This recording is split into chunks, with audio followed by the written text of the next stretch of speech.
Liverpool also losing at home. Still to come, will we have another Tottenham host Crystal Palace? We switch over to Peacock Premium at the top of the hour at 2 Eastern. We'll take you with us. And that game is, of course, North London against South London kick-off at 2:15. Team news on the way. Tomorrow, Chelsea against Everton and West Ham Leeds is your Monday afternoon football. And we're back. Man City are back, taking on Southampton on Wednesday afternoon. That game is followed by the Men in Blazers show. And then how about next weekend? We've got another derby for you. It's the North London derby next Sunday at 12:30 Eastern on NBCSN. Arsenal against Tottenham. It'll be the third game of the day. It's an hour later because of daylight savings time. It's 12:30 next Sunday. Arsenal against Spurs. So, Tim Howard, let's unravel the story of the game from the Etihad, and it really burst into life inside seconds. Well, it's a great start from Manchester United. Just what they wanted. Turn City over, and then Jesus giving away a silly penalty. You see Stones and Diaz here. They've got everything under control. The striker should just go away, not be rash and give away a penalty, but he does. And Bruno steps up. Big game, big moment, big player. Puts Manchester United 1-0 up. Luke Shaw had a good game as well. After 4 minutes, he had his first chance. Well, Luke Shaw was very good. You see him here in the overlap, but look, his desire to press the ball back, win it back from Cancelo, and get the shot away on his weaker right foot. Just before the break, City with another chance. Well, the ball finds its way here to Mahrez. Unfortunately, it's on his weaker right foot, but you see, it's a good shot, and he had Dean Henderson scrambling there to try and keep it out, just misses wide. After the break, City started the better, Robbie. Yeah, as we'd expect, Rodri comes with a shot that hits the top of the crossbar. We thought we'd get a reaction, and we started to see it.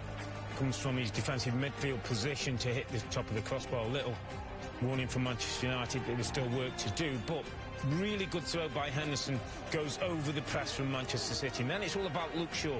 Drives forward with pace, exchanges passes with Rashford, and then just hits this through a body of legs, finds the corner of the pitch, and from Manchester United view, there's the throw that takes the press out of the situation. They've already got 5 or 6 men ahead of the ball now, and we talked about this. Can United exploit those spaces when they get the chances on the counter-attack? Luke Shaw's gone a long distance and finds the back of the net.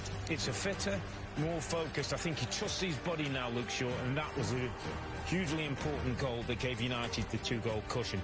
And it could have been more as they pressed into the second half. The ball's going to find its way to Martial.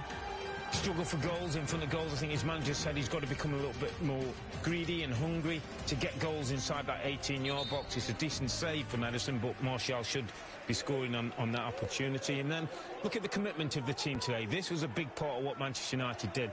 Look at the distance that Marcus Rashford goes. And the unfortunate thing for him and Manchester United is he goes down with some kind of injury and had to limp off the pitch. We'll have to wait and see what the reports say on that one. Not good signs, though, for Rashford as he came off. And then City, Kyle Walker came onto the pitch to maybe get a little bit more pace on that side. And this kind of summed up the day for Manchester City. Good ball from Walker, and Raheem Sterling on the far post can't get his foot to the ball. And in the end, it should be a huge day for Manchester United as they stop the unbeaten run. Certainly was. That run is over. The Mercedes-Benz full match stats. It will stand now at 28. They matched their own record, Man City, of 28 unbeaten in the Premier League, in all comps, I should say, back in April to December of 2017. Let's hear from Bruno Fernandes. Bruno, well done. What sort of performance did it need to come here and stop the Manchester City juggernaut? Oh, we all know it's always difficult to play against them. They are really good on the ball. They defend well. They are tough to play against. But today we do almost everything perfect. And the result is the most important. Is for our side.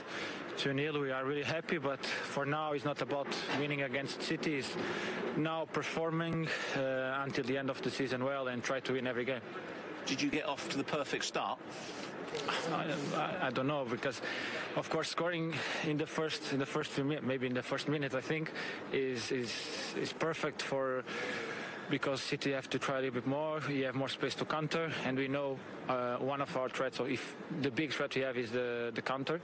But against Tottenham, we start with a penalty in first minute and we lost the game. So it's not always perfect, but we remain focused until the end of the game. We scored the second, and this is what it is. We defend well. When we defend well, and we know we have the chances to score, we have players who can score. Today was Luke. I think is maybe the first or second goal in the league for him. But anyway, we know everyone can score and can do something for us. So if we are focused in every game like we did today, for sure I think we will win every game until the end of the season. Tell us about the part of your celebration, hands over the ears. No, it's for my kids. I think most part of the people already know.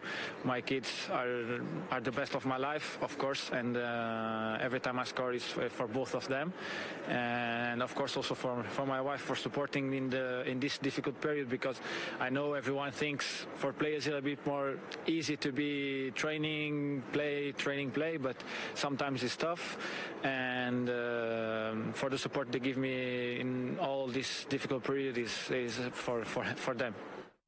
Back to Arlo and Graham, 10 games to go, 11 points, as you said, Arlo. It's not totally inconceivable that Manchester United couldn't get the bit between their teeth. We've seen it happen before.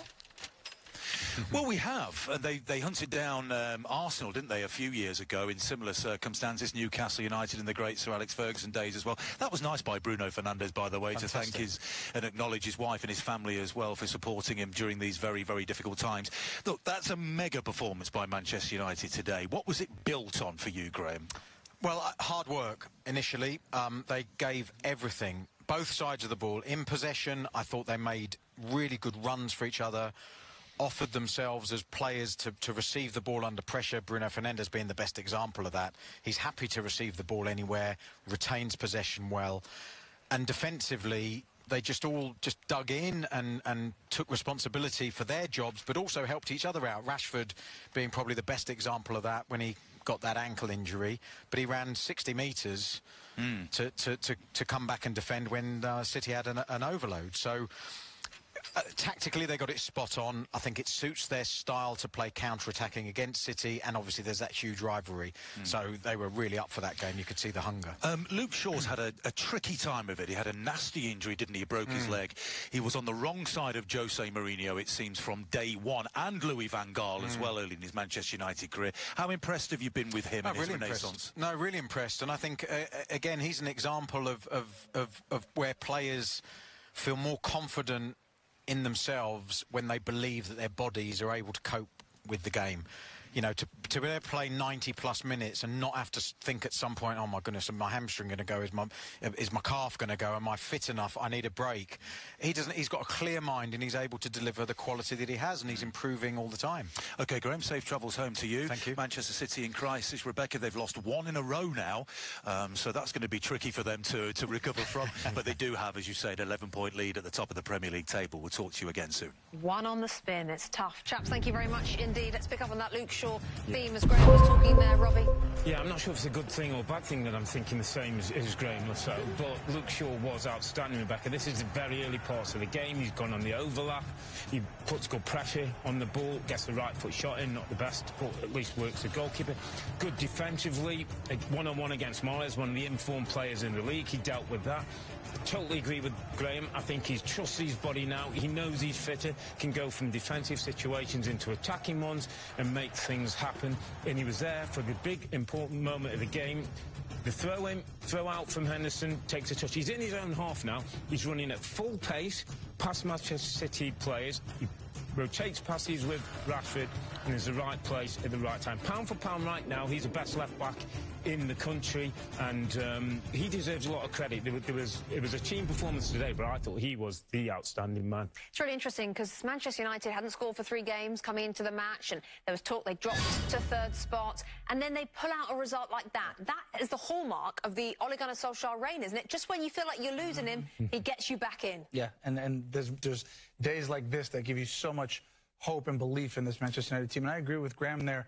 You have to be brave under pressure in big games to take the ball. And we know Fernandes did it. Daniel James did it today. They were very good. They saw the light blue shirts. They saw the pressure, and they didn't wilt. They tried to take the ball. And again, it wasn't Manchester City had over 65% possession. We know that's going to happen. But in the big moments, they did show up and play. And it was 2 moments of one was a mistake for the goal on the penalty, and one was a counterattack, which was a brilliant counterattack. But other